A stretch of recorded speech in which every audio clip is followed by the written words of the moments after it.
Okay, sorry about that, guys. The video camera cut me off. But we were talking about the younger generation. We're on the second slide of the younger generation right now. The younger generation is religious, but they aren't beholden to the mullahs, like the Islamic mullahs. Strikes could end up uniting the younger generation to the older generation's political base if collateral damage was high. So let's say we go in with force or whatever, and we end up blowing up a lot of families, and they're not going to be too happy with us. It'd be better if we went in and just took care of the things that were hurting us, which were obviously the nuclear facilities. The U.S. must do everything it possibly can to keep the moderates on our side. But it can never be at the expense of allowing Iran to have a nuclear weapon. That's just not even a possibility. That can't be a possibility at all. So if you'd like to go to the next slide, we have a U.S. objective here. The U.S. objective should be to contain the current generation using full engagement with the understanding that the Iranians cannot have a nuclear weapons program, as I just stated, and wait for the younger pro-U.S. generation who's more moderate and other moderates to come to power. And that's the whole objective here. And later I'm going to kind of go into the different things that are behind that. So if you'd like to go to the next slide, our main argument is that the U.S. definitely cannot rely on non-engagement. The time to contain and engage is definitely now.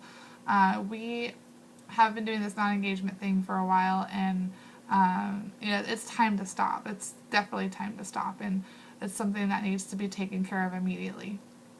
So the best approach we came up with was containment minus the common element of presupposing that Iran will eventually weaponize nuclear energy and commit to denying the Iranians a nuclear weapons program.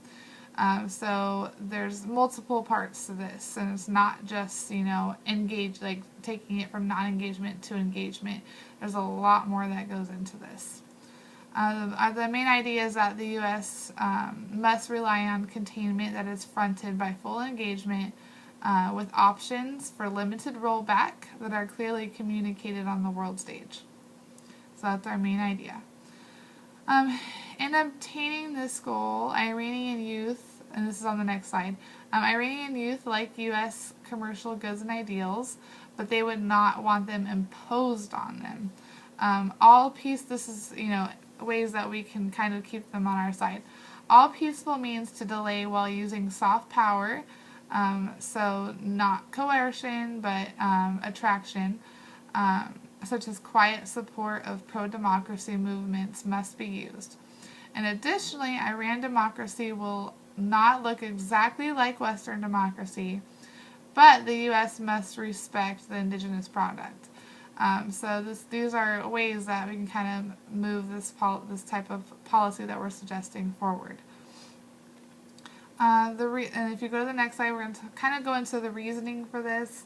Non-engagement is definitely, it's what we've been doing, but it's the riskiest option, since refusal to engage would grant Iran free rein to accomplish any goal it wished to with impunity. So basically, it's like it says, Iran would have completely free rein to do whatever they wanted, and we'd have no idea because we're not engaged with them. Also, the U.S. would have to rely on Iran's trade partners to kind of take that role, and as far as that goes, keeping U.S. interests in mind would be completely lost, because we do have our interests over there and with them, and we can't count on anybody else to keep our interests in mind, considering no one else really is American. A lot of people seem to be anti-American, so we definitely need to keep our interests in mind in regards to this. And since some more reasoning, on another note, U.S. sanctions against Iran for 30 years have produced very few results. And, it doesn't really appear that they're going to anytime soon. They seem, if you look at the news lately, Iran seems to be very forward in what they're doing, and they don't give a crap about, what anyone thinks. They're just going to do what they want to do, and they're going to get it done as fast as they can. So, especially when it comes to the nuclear facilities. And so, obviously these sanctions really aren't working. Also, some more reasoning. Mohammed Ahmadinejad, Iran's president, is not rational at all. He's completely irrational and completely deceptive. So, now he can't really be trusted, and we have to be involved in talking to him, even if it is deceptive things that we're talking about. At least there's talking going on there. His religious reasoning contains a need for widespread chaos and death. Obviously this is kind of Islam's background, so he needs this, and this is why Iran can't ever be allowed to have a nuclear warhead, because they need the chaos and death, and if they have a nuclear warhead and they need chaos and death, exactly what they're going to do with it. So, so that's kind of some more reasoning why we need to go with this policy and not allow them to have a nuclear weapon. Iran does have a few response options when it comes to what they can do about this. First, they can, mine the Strait of Hormuz. Sorry if I say this wrong, but Hormuz. One question to this tactic is how long the Iranians can really afford to cut their own throats with it. It's just kind of, a little bit of a loss for them. Also, they could, and this is a little bit more dangerous, they could increase sponsorship of the terrorist acts activity. So, terrorism could increase, and that could be extremely detrimental to the rest of the world, not just America. And then a note that I'd like to include is that Iran, they didn't really turn out to be the menace they were feared to be when it came to dealing with Iraq. Also, they helped the U.S. in Afghanistan against the Taliban. So we do know they have that ability to work with us and be softer about things and not be so gung-ho about death to America and Israel. So because we know that about them, we can go in and start these talks and actually be engaged with them, and that would be really a good thing for us.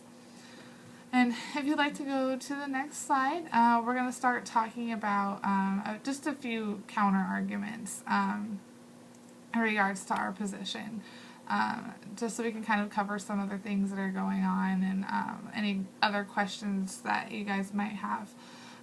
Engagement, there's different forms of engagement, and there's many forms of them. There's bilateral and multilateral talks. We could ourselves talk to Iran, or we could get an international conference going or something, but there can be an option of that.